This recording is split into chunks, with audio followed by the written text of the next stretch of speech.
Hai guys, welcome back to Gios Class. Nah, hari ini aku membahas tentang salah satu topik yang ada di pelajaran keuangan dasar, yaitu surat berharga komersial ya. Atau bahasa Inggrisnya itu adalah commercial paper ya. Nah, apa sih sebenarnya surat berharga komersial ini ya? Nah, kalau kita belajar keuangan, mungkin ada beberapa yang sudah familiar dengan apa yang namanya surat berharga komersial. Nah, surat berharga komersial ini definisinya adalah instrumen pasar uang ya, instrumen pasar uang. Nah, jadi dia bisa diperjualbelikan di pasar uang ya. Nah, lalu yang diterbitkan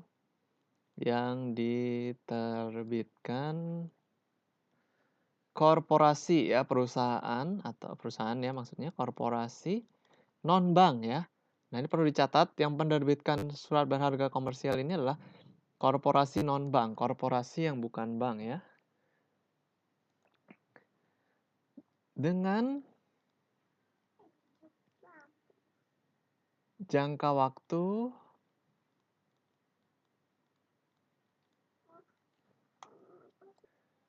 maksimal 12 bulan ya. Nah, jadi, surat berharga komersial ini merupakan instrumen pasar uang jangka pendek ya, berbeda dengan korporasi, obligasi korporasi ya, atau corporate bond yang memiliki jangka waktu itu lama ya, lebih dari setahun pastinya. Nah, kalau surat berharga komersial ini adalah, mirip sebenarnya kayak bond atau, obligasi, tapi dia memiliki jangka waktu yang lebih pendek ya, atau di bawah 12 bulan, maksimal 12 bulan. Dan ini juga dicatat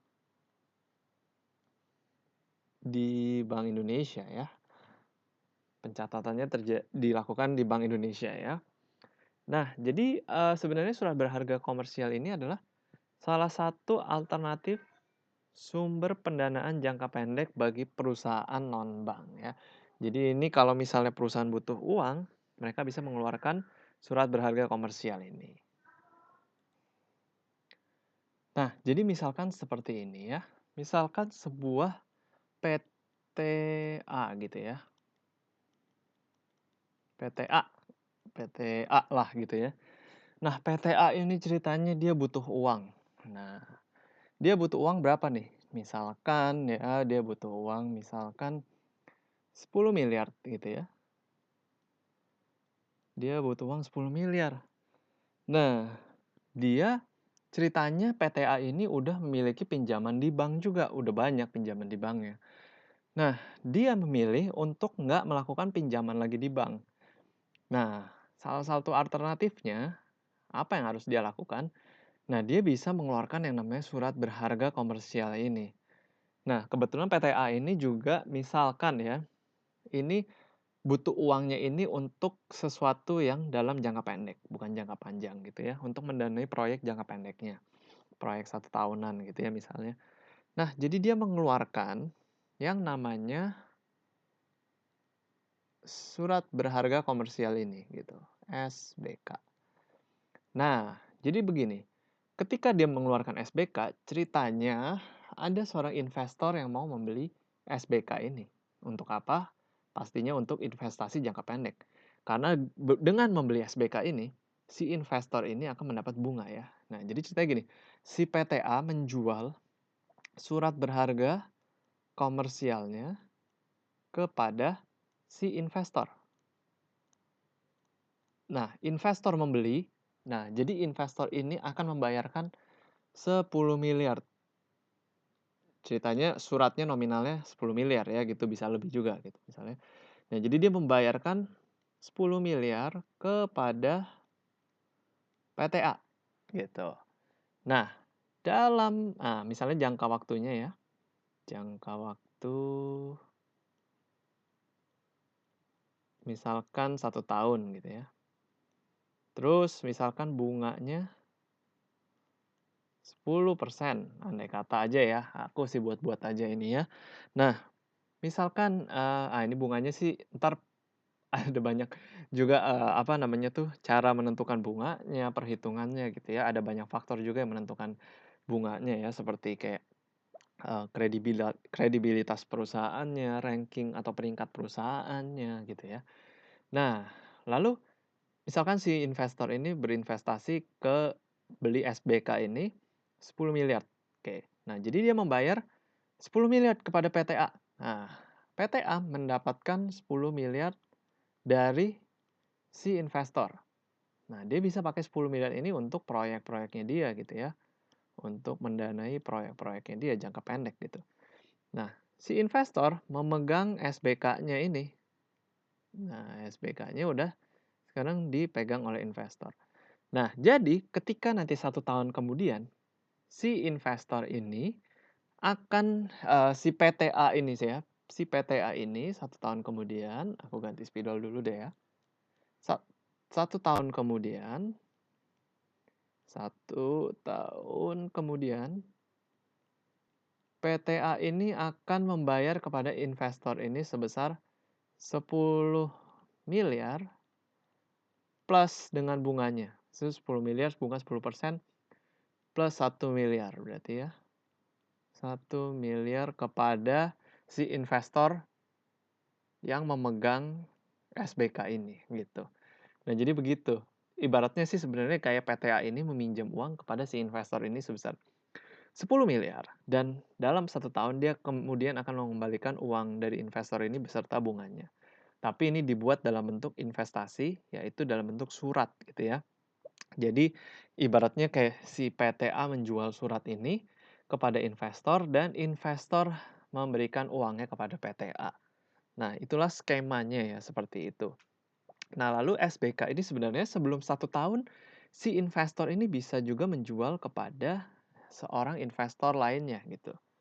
Misalkan ini investor A. Nah, investor A bisa menjual lagi kepada investor B gitu ya. Sebelum jatuh tempo atau sebelum waktunya 1 tahun. Misalkan si investor A ternyata dibutuh uang di tengah jalan. Setelah 6 bulan berikutnya, 6 bulan setelah dia membeli SBK ini dia butuh uang. Nah, dia tuh bisa menjual kepada investor B SBK tersebut gitu ya. Nanti SBK tersebut akan berpindah tangan ke investor B. Nah, nanti PTA akan melunasinya bukan ke investor A, tapi ke investor B. Kepada siapa dan di mana SBK ini berada, si PTA akan melunasinya pada jangka waktu 1 tahun setelah dia mengeluarkan surat tersebut gitu ya. Nah, jadi itu adalah skema dari surat berharga komersial. Jadi ini sebenarnya skemanya mirip dengan obligasi ya, hanya saja di obligasi itu jangka panjang dan bunganya itu dalam bentuk kupon dan bertahap gitu ya. Perbedaannya seperti itu dan ini adalah jangka pendek ya. Nah, lalu yang perlu aku jelaskan sedikit juga. Nah, jadi SBK ini nggak main-main ya dalam mengeluarkannya. BI menetapkan syarat ya bagi perusahaan yang mau terbitin SBK. Jadi nggak sembarangan setiap perusahaan bisa terbitin SBK ya. Nah, ada syaratnya. Yang pertama, ganti spidol lagi deh ya biar lebih bagus. Yang pertama, perusahaannya itu harus terdaftar dan berbentuk PT ya. Nah, ini penting karena perusahaannya nggak boleh ecek-ecek atau tidak terdaftar gitu ya. Perusahaannya harus terdaftar dan dalam berbentuk PT. Itu syarat yang pertama. Syarat yang kedua adalah setidaknya pernah terbitin obligasi. Pernah terbit obligasi dalam 5 tahun terakhir. Jadi dalam 5 tahun terakhir sebaiknya perusahaan tersebut pernah terbitkan obligasi gitu ya. Nah, terus syarat yang ketiga adalah perusahaan tersebut harus punya jaminan atau ekuitasnya ya, harta yang ada dalam perusahaan tersebut minimal Rp 50 miliar. Kenapa harus punya jaminan seperti ini? Karena kalau misalkan dia gagal bayar, perusahaannya misalkan bangkrut di tengah jalan gitu ya. Nah, jaminannya itu bisa digantikan untuk pembayaran SBK kepada investornya gitu. Nah, seperti itu ya. Jadi untuk memproteksi investornya yang pastinya. Nah, syarat yang keempat adalah perusahaan harus menghasilkan laba bersih dalam 1 tahun terakhir. Jadi perusahaannya itu harus untung ya, membukukan laba bersih dalam 1 tahun terakhir. Jadi nggak boleh perusahaan yang rugi, yang eh, laporan keuangannya merah gitu ya.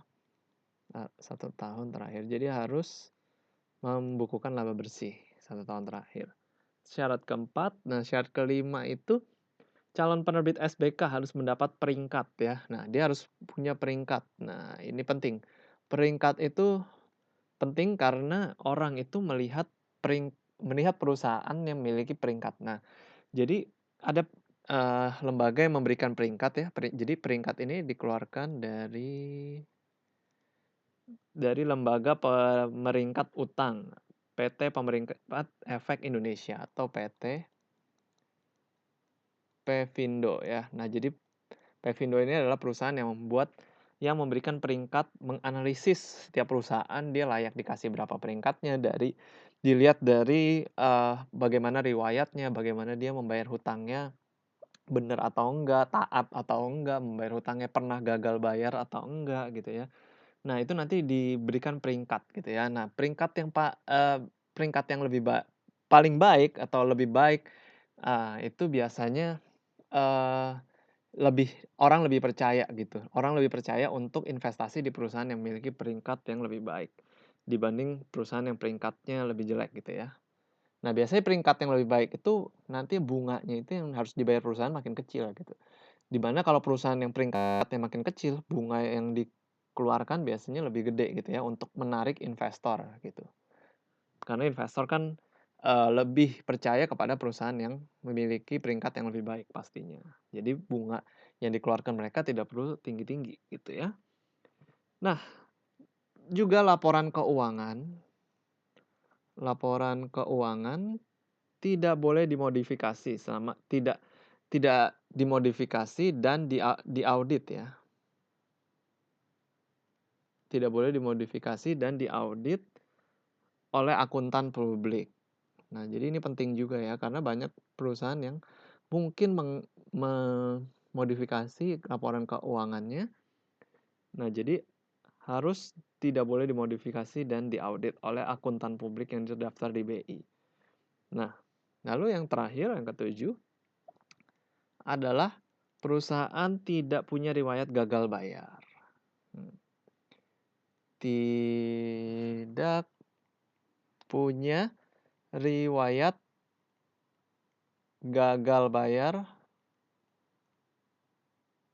3 tahun terakhir. Nah, jadi ini penting nih. Kalau punya riwayat gagal bayar, perusahaan tersebut harus melunasi lebih dahulu dan baru bisa mengajukan kembali 3 tahun kemudian. Jadi ibaratnya perusahaan tersebut harus membersihkan namanya dulu dari kejelekannya yaitu gagal bayarnya. Gagal bayar tuh dia pernah punya utang dan dia nggak bayar, itu namanya gagal bayar atau dia nggak bisa bayar hutangnya. Nah, jadi kalau misalnya dia ada gagal bayar, dia harus selesaiin dulu dan baru bisa mengajukan kembali 3 tahun kemudian. Oke. Nah, untuk syaratnya ini aja sih ya. Nah, lalu yang terakhir aku mau jelasin untuk waktunya, jangka waktu dari SBK ini biasanya adalah 12 bulan gitu ya. 12 bulan, ada yang juga yang 9, ada yang 6, ada yang 3, ada yang 1 bulan juga gitu. Bervariasi ya, tergantung kebutuhan perusahaan, mereka butuh dananya seberapa cepat dan bisa mengembalikannya seberapa cepat gitu ya. Nah, guys, itu aja yang mau aku jelasin tentang surat berharga komersial. Kalau kalian masih ada pertanyaan, kalian boleh tulis di kolom komentar ya. Thank you guys for watching this video. See you again in the next video.